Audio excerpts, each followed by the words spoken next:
আমন্ত্রণ আন্তর্জাতিক অঙ্গনের সবশেষ সংবাদ নিয়ে আমাদের প্রতিদিনের আয়োজন যমুনা আই ডেস্কে স্বাগত সবাইকে। শুরুতেই থাকছে শিরোনাম।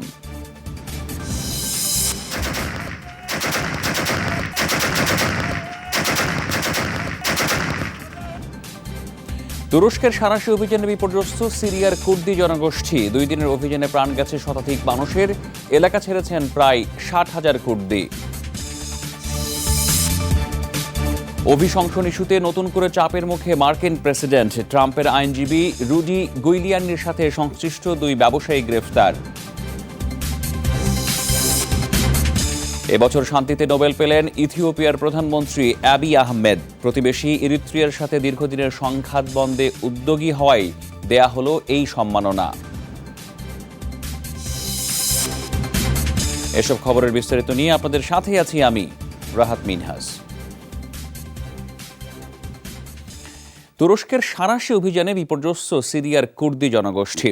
পর্যবেক্ষক সংস্থা সিরিয়ান অবজারভেটরি ফর হিউম্যান রাইটসের দাবি, 2 দিনে অভিযানে প্রাণ গেছে শতাধিক মানুষের। প্রাণ বাঁচাতে এলাকা ছেড়েছেন প্রায় 60,000 কুর্দি। এ অবস্থায় আঙ্কারার অভিযান থামাতে আন্তর্জাতিক চাপ বেড়েছে। যদিও প্রেসিডেন্ট এরদোগানের পাল্টা হুঁশিয়ারি, ইউরোপে ঠেলে দেওয়া হবে লাখো সিরীয় শরণার্থীকে। সিরিয়ার উত্তর পূর্ব সীমান্তে এখন রীতিমতো যুদ্ধ পরিস্থিতি। দফা দফায় কুর্দি গেরিলাদের আস্তানায় চলছে বিমান হামলা, চলছে সেনা অভিযানও। সিরিয়ান অবজারভেটরি ফর হিউম্যান রাইটসের দাবি, 2 দিনের লড়াইয়ে প্রাণ গেছে শতাধিক মানুষের, যার মধ্যে অনেকেই বেসামরিক। প্রাণ বাঁচাতে ভিটেমাটি ছাড়তে শুরু করেছেন কুর্দি বাসিন্দারা। এ অবস্থায় অবিলম্বে তুর্কি অভিযান বন্ধের আহ্বান জানিয়েছেন মার্কিন প্রেসিডেন্ট। অন্যথায় নিষেধাজ্ঞা আরোপের হুমকি তার। আমাদের হাতে 3টি পরিকল্পনা রয়েছে। সিরিয়ায় কয়েক হাজার সেনা পাঠিয়ে যুদ্ধের ময়দান জয়, দ্বিতীয়ত তুরস্কের ওপর কঠোর অর্থনৈতিক নিষেধাজ্ঞা আরোপ, সবশেষ তুর্কি কুর্দিদের মধ্যে আলোচনার মধ্যস্থতা করা। এরদোগান প্রশাসন খুব ভালোভাবে জানে, প্রথম 2টি প্রয়োগ করলে তাদের পরাজয় সুনিশ্চিত। তুরস্কের একতরফা হামলা বন্ধে বাড়ছে কূটনৈতিক চাপও। শিগগিরই সিরিয়া সীমান্তের পরিস্থিতি স্বাভাবিক হওয়া প্রয়োজন, নতুবা চরম মানবিক বিপর্যয় দেখবে বিশ্ব। লাখো মানুষ একযোগে বাস্তুচ্যুত হলে সেই ঢল মোকাবেলা করা কষ্টকর। তুর্কি সরকারকে বলবো, সামরিক আগ্রাসন নয়, বরং আলোচনায় বসুন। অবশ্য কোনো চাপই আমলে নিচ্ছেন না তুর্কি প্রেসিডেন্ট। এরদোগানের পাল্টা হুঁশিয়ারি, শরণার্থীদের বোঝা না নিয়ে অভিযানে বাধা দেয়া হাস্যকর। ইইউকে বলবো, তুরস্কের ব্যাপারে নাক না গলিয়ে নিজেরা জোটবদ্ধ থাকুন। এই অভিযানকে কোনোভাবে যদি আগ্রাসনের তকমা দেওয়ার চেষ্টা করা হয়, তাহলে ইউরোপ আমেরিকার দিকে ঠেলে দেব 36 লাখ সিরীয় শরণার্থীকে। হঠাৎ মার্কিন সেনা প্রত্যাহারের পর সিরিয়া সীমান্তে অভিযান শুরু করে তুরস্ক। দেশটি বলছে, কুর্দিদের হটিয়ে শরণার্থীদের জন্য নিরাপদ অঞ্চল প্রতিষ্ঠা করবে তারা। মৌলি ইসলাম, যমুনা নিউজ। অভিশংসন ইস্যুতে নতুন করে চাপের মুখে মার্কিন প্রেসিডেন্ট ডোনাল্ড ট্রাম্প। গ্রেফতার করা হয়েছে ট্রাম্পের আইনজীবী রুডি গুইলিয়ানির সাথে সংশ্লিষ্ট 2 ব্যবসায়ীকে। তাদের সরবরাহ করা অর্থ দিয়ে ট্রাম্পের পক্ষে গুইলিয়ানি কোনো সুবিধা আদায়ের চেষ্টা করেছেন কিনা সেটি তদন্ত করছে FBI। যদিও এই ঘটনায় ক্ষুব্ধ মার্কিন প্রেসিডেন্ট উড়িয়ে দিয়েছেন সব অভিযোগ।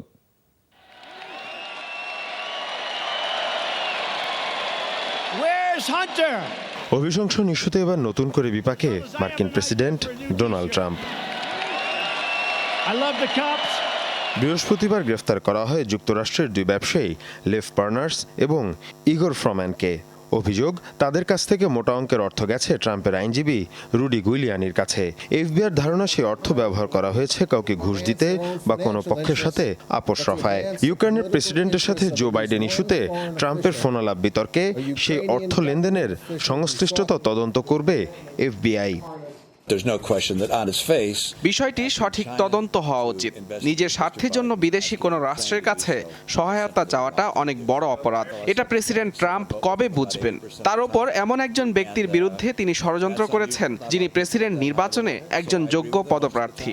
কেন ট্রাম্পের বিরুদ্ধে অভিশংসন হবে না? যদিও সব অভিযোগই উড়িয়ে দিচ্ছেন মার্কিন প্রেসিডেন্ট, 2 ব্যবসায়ী গ্রেফতারের ঘটনায় তার বিরুদ্ধে অভিযোগ উত্থাপনকে অতিরঞ্জিত বলে দাবি করেন। আমার সাথে বহু মানুষেরই ছবি আছে। এর মানে এই নয় যে তাদের সবাইকে আমি চিনি কিংবা তাদের দায় দায়িত্ব আমি নেব। গ্রেফতার হওয়া দুই ব্যবসায়ীর সাথে রুডি গুইলিয়ানির যোগসাজশ রয়েছে, সুতরাং এই বিষয়ে তিনিই ভালো বলতে পারবেন, তাই তাকেই প্রশ্ন করুন। এদিকে ফোনালাপ বিতর্ক এবং রুডি গুইলিয়ানির সাথে সংশ্লিষ্ট ব্যবসায়ী গ্রেফতারের ঘটনায় বিক্ষোভ হয়েছে ট্রাম্পের বিরুদ্ধে। মীর মুশফিক আহসান, যমুনা নিউজ। বাণিজ্য যুদ্ধ এড়াতে একসাথে কাজ করবে যুক্তরাষ্ট্র ও চীন, এমন মন্তব্য করেছেন মার্কিন প্রেসিডেন্ট ডোনাল্ড ট্রাম্প।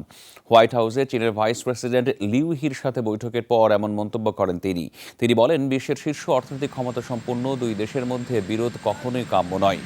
যেসব ইস্যুতে বিরোধ রয়েছে সেগুলো নিষ্পত্তিতে একসাথে কাজ করার আহ্বান জানান চীনের প্রতি।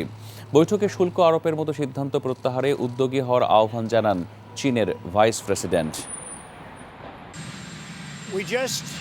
শুধু নিয়মতান্ত্রিক আলোচনা নয়, আমি চাই একটি স্থায়ী সমাধানে পৌঁছাতে, তাই খুব দ্রুত একটি চুক্তি হবে বলে আশা করছি। এ লক্ষ্যে কাজও শুরু করেছি আমি, কারণ অর্থনৈতিকভাবে শীর্ষে থাকা দুটি দেশের উচিত একসাথে কাজ করা। আবারও দাবানলের কবলে ক্যালিফোর্নিয়া দক্ষিণাঞ্চলীয় উপকূলীয় এলাকায় এরই মধ্যেই পুড়ে গেছে 500 একরের বেশি বনভূমি। বৃহস্পতিবার স্থানীয় সময় দুপুরে ছড়িয়ে পড়ে এই আগুন। শুষ্ক আবহাওয়া ও ঝোড়ো হাওয়ায় তীব্র গতিতে ছড়িয়ে পড়েছে আগুন। নিরাপদে সরিয়ে যাওয়ার নির্দেশ দেওয়া হয়েছে এই এলাকার কয়েক লাখ বাসিন্দাকে। স্থানীয় ফায়ার সার্ভিসের বিবৃতিতে বলা হয়, আগুনে পুড়ে গেছে বেশ কয়েকটি ভবন, পাশাপাশি ধ্বংস হয়েছে বিপুল পরিমাণ চিকিৎসা সরঞ্জাম। বিদ্যুৎহীন হয়ে পড়েছে দক্ষিণাঞ্চলীয় প্রায় 6 লাখ বাসিন্দা। ঝুঁকির মুখে আরও প্রায় 42,000 বাড়িঘর, স্থাপনা, এমনকি রেল লাইনও। ট্রাফিক লাইট ছাড়াই সান ফ্রান্সিসকোর উত্তরাঞ্চলীয় হাইওয়েতে চলছে গাড়ি।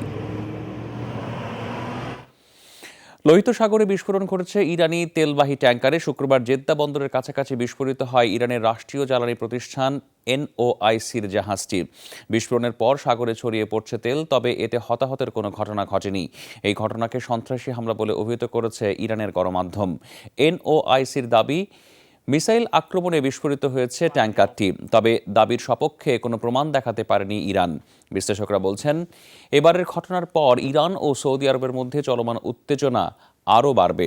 গত কয়েক মাসে উপসাগরীয় এলাকায় বেশ কয়েকটি তেল ট্যাঙ্কারে বিস্ফোরণের ঘটনায় ইরানকে দায়ী করে সৌদি আরব ও যুক্তরাষ্ট্র।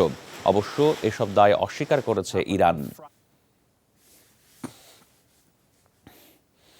এবছর শান্তিতে নোবেল পেলেন ইথিওপিয়ার প্রধানমন্ত্রী অ্যাবি আহমেদ। প্রতিবেশী রাষ্ট্র ইরিত্রিয়ার সাথে দীর্ঘদিন ধরে চলা সংঘাত বন্ধে উদ্যোগী ভূমিকা নেয় তাকে এই সম্মাননা জানানো হয়েছে।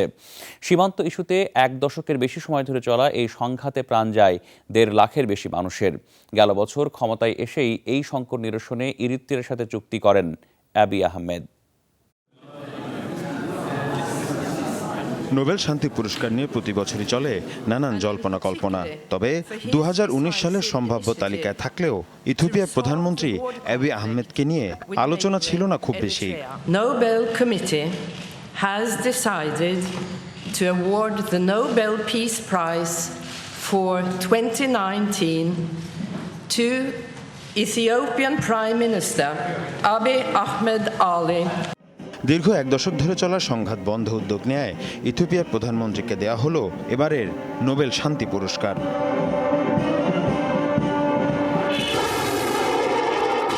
1993 সালে ইথিওপিয়া থেকে স্বাধীনতা লাভের আগে ইরিত্রিয়া ছিল এর অবিচ্ছেদ্য অংশ। এরপরই সীমান্ত নিয়ে শুরু হয় সংঘাত। 90-এর দশক থেকে শুরু হয় এই সংঘাতে প্রাণ গেছে প্রায় 1.5 লাখ মানুষের। এর মধ্যে শুধু 1998 থেকে 2000 সাল পর্যন্ত চলা যুদ্ধে প্রাণ যায় 80,000-এর বেশি মানুষের। গেল বছরের এপ্রিলে ইথিওপিয়ার ক্ষমতায় আসেন সাবেক সেনা কর্মকর্তা অ্যাবি আহমেদ। অবসান ঘটান দীর্ঘদিনের সীমান্ত সংকটের। ইরিত্রিয়ার প্রেসিডেন্টের সাথে করেন যৌথ চুক্তি। ভূপরিবেষ্টিত ইথিওপিয়ার জন্য খুলে যায় সম্ভাবনার দুয়ার। অ্যাবি আহমেদের উদ্যোগে দেশের অভ্যন্তরে আসে নানা পরিবর্তন। শুরু করেন রাজনৈতিক সংস্কার। নিজ দেশের বিরোধী দলগুলোর ওপর থেকে নিষেধাজ্ঞা প্রত্যাহার করেন। মীর মুশফিক আহসান, যমুনা নিউজ। 2 দিনের সফরে ভারতে পৌঁছেছেন চীনা প্রেসিডেন্ট শি জিনপিং। ভারতীয় প্রধানমন্ত্রী নরেন্দ্র মোদীর সাথে আনুষ্ঠানিক বৈঠকে আলোচনা করবেন বাণিজ্য, প্রতিরক্ষা ও সীমান্ত ইস্যুতে। কোনো চুক্তির সম্ভাবনা না থাকলেও পারস্পরিক সম্পর্ক উন্নয়নে দুই নেতার বৈঠককে অত্যন্ত গুরুত্বপূর্ণ বলে মনে করছেন বিশ্লেষকরা। গত বছর এপ্রিলে চীনের উহানে অনানুষ্ঠানিক বৈঠক করেন মোদি শি জিনপিং। তখনই চীনের প্রেসিডেন্টকে ভারত সফরের আমন্ত্রণ জানিয়েছিলেন নরেন্দ্র মোদি। ভারতীয় প্রধানমন্ত্রীর সাথে অনানুষ্ঠানিক বৈঠকে যোগ দিতে শুক্রবার স্থানীয় সময় দুপুর 2টার দিকে চেন্নাইয়ে পৌঁছান শি জিনপিং। বিমানবন্দরে লাল গালিচা সংবর্ধনা দেয়া হয় চীনা প্রেসিডেন্টকে। স্বাগত জানান রাজ্যের মুখ্যমন্ত্রী এদাপ্পাদি কে পালনিস্বামী, তামিলনাড়ুর গভর্নর বানভেরালাল পুরোহিত সহ বেশ কয়েকজন মন্ত্রীও অভ্যর্থনা জানান শিরকে। বিকেলে মহাবলীপুরমে অনানুষ্ঠানিক বৈঠকে বসতে যাচ্ছেন দুদেশের নেতা। সাক্ষাতে দুদেশের পারস্পরিক সম্পর্ক উন্নয়নের উপর জোর দেওয়া হবে বলে জানান চীনা রাষ্ট্রদূত। আলোচনা হবে বাণিজ্য, প্রতিরক্ষা এবং সীমান্ত সমস্যা নিয়েও। ভারত ও চীনের মধ্যে $100 বিলিয়ন বাণিজ্যিক সম্পর্ক রয়েছে। এদেশে 1000-এরও বেশি চীনা কোম্পানিতে 2 লাখের বেশি কর্মসংস্থানের ব্যবস্থা হয়েছে। দুদেশের শিক্ষা বিনিময় কর্মসূচিও রয়েছে। গত কয়েক দশকে দুদেশের পারস্পরিক আস্থার যে সম্পর্ক তৈরি হয়েছে তা এগিয়ে নিতে চায় চীন। কোনো রকম চুক্তি স্বাক্ষর কিংবা যৌথ বিবৃতি জারি না হলেও মোদি শি জিনপিং বৈঠককে অত্যন্ত গুরুত্বপূর্ণ বলে বিবেচনা করছেন ভারতীয় বিশ্লেষকরা। এ সফরের মধ্য দিয়ে পরস্পরের অবস্থান সম্পর্কে আরও স্পষ্ট ধারণা পাবে দুদেশ, যা সম্পর্ক নয়নে গুরুত্বপূর্ণ ভূমিকা রাখবে। কেবল ভারত চীন নয়, গোটা এশিয়ায় শান্তি ও স্থিতিশীলতার জন্যই গুরুত্বপূর্ণ দুদেশের সম্পর্ক। বৈঠকে কাশ্মীর ইস্যুতে আলোচনা হবে কিনা তা নিয়ে স্পষ্ট কিছু জানায়নি কোনো পক্ষ। একদিন আগে বেইজিংয়ে পাক প্রধানমন্ত্রী ইমরান খানের সঙ্গে সাক্ষাৎ করেন শি। আলোচনায় উঠে আসে কাশ্মীর ইস্যু। বৈঠকের পর এক বিবৃতিতে জম্মু কাশ্মীরের বর্তমান পরিস্থিতির দিকে লক্ষ্য রাখছে বলে জানায় চীন। Dorothy Tasrin, Jamuna news. চীনের জিয়াংসু প্রদেশে ওভারপাস ধসে প্রাণ হারিয়েছেন কমপক্ষে 3 জন। বৃহস্পতিবারের এই দুর্ঘটনায় আরও কয়েকজন আহত হন। প্রত্যক্ষদর্শীরা জানিয়েছেন সন্ধ্যা 6:30 নাগাদ ব্যস্ত সড়কের ওপরই হঠাৎ করেই ভেঙে পড়ে সেতুটি। এ সময় নিচে থাকা বেশ কিছু গাড়ি দুমড়ে মুচড়ে যায়। সেখান থেকেই 3 জনের মরদেহ উদ্ধার করা হয়। বর্তমানে উদ্ধার অভিযান কাজ পরিচালনা করছে ফায়ার সার্ভিস, পুলিশের সদস্য ও চিকিৎসকরা। ভারী যন্ত্রপাতির মাধ্যমে সরানো হচ্ছে ধ্বংসস্তূপ। এরই মধ্যেই দুর্ঘটনার কারণ খতিয়ে দেখতে চলছে তদন্ত। প্রাথমিকভাবে বলা হচ্ছে কাঠামোগতভাবে দুর্বল ওভারপাসের কারণেই এই দুর্ঘটনা ঘটে থাকতে পারে। সীমান্তে গোলাগুলির পর কাশ্মীরে সেনা সংখ্যা বাড়িয়েছে ভারত ও পাকিস্তান। বৃহস্পতিবার বারোহ ও চিরিকোট সেক্টরে 2 পক্ষের মধ্যে গোলাগুলি হয়।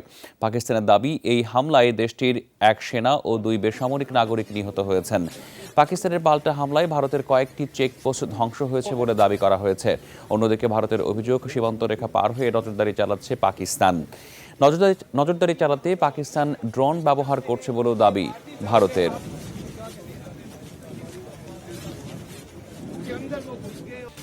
খাদ্য ও জরুরি ওষুধের পর এবার ভয়াবহ জ্বালানি সংকটে ভেনেজুয়েলা। প্রায় 4 মাস ধরে বন্ধ আছে জ্বালানি তেলের উত্তোলন এবং পরিশোধনের সব ধরনের কার্যক্রম। কর্তৃপক্ষ জানিয়েছে মুদ্রাস্ফীতির কারণে অভ্যন্তরীণ বাজারে বন্ধ আছে তেল সরবরাহ। এর পাশাপাশি মার্কিন নিষেধাজ্ঞার পরে তেল রপ্তানিতে নেমে এসেছে প্রায় শূন্যের কোঠায়। বিনিয়োগ বন্ধ রেখেছে বিদেশি বিভিন্ন প্রতিষ্ঠান। এই পরিস্থিতিতে জ্বালানি তেল উৎপাদন ও পরিশোধন বন্ধ রেখেছে দেশটি। ফলে দেখা দিয়েছে ভয়াবহ জ্বালানির সংকট। বন্ধ আছে অ্যাম্বুলেন্স সহ বিভিন্ন ধরনের জরুরি সেবা। বন্ধ আছে বেশিরভাগ সরকারি প্রতিষ্ঠানে গাড়ির ব্যবহার। তেল উৎপাদন ও বিপণনে একসময় শীর্ষ দেশগুলোর মধ্যে অন্যতম ছিল ভেনেজুয়েলা। তবে গেল 5 বছর ধরে চলা রাজনৈতিক সংকটে অর্থনীতির ভয়াবহ পতন ঘটেছে দেশটিতে।